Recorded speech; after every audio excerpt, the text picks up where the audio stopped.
कुरान तो नबी पाक पे नाजिल हुआ है ना, हुजूर कुरान लेके आए हैं, पर इस कुरान में तो हजरत मूसा की तारीफें भी हैं, हजरत ईसा के तज़किरे भी हैं, जनाब ईसा के मोजज़ात भी हैं, इसमें तो हजरत नूह का जिक्र भी है, इसमें तो हजरत आदम का जिक्र भी है, इसमें तो हजरत यूसुफ अलैहिस्सलाम के हुस्न जमाल और कमाल के तज़किरे, इसमें तो जनाब लुकमान हकीम की हिकमत और दानाई की बात है, इसमें तो हजरत खजर का तज़किरा है। इस कुरान मजीद के अंदर तो औलिया अल्लाह की शान है, इसमें तो माँ बाप की फजीलत है, इसमें तो पड़ोसियों की बात है।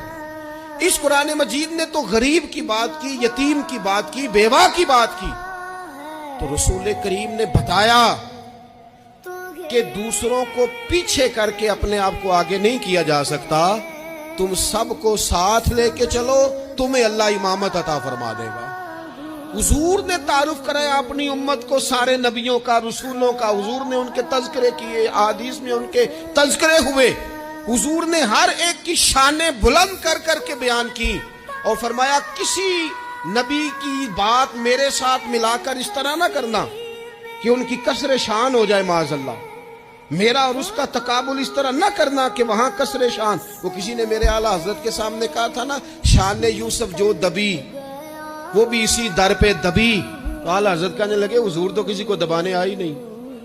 ये तू क्या बात कर रहा है, तू कह शान यूसुफ जो बड़ी वो भी इसी दर से बड़ी,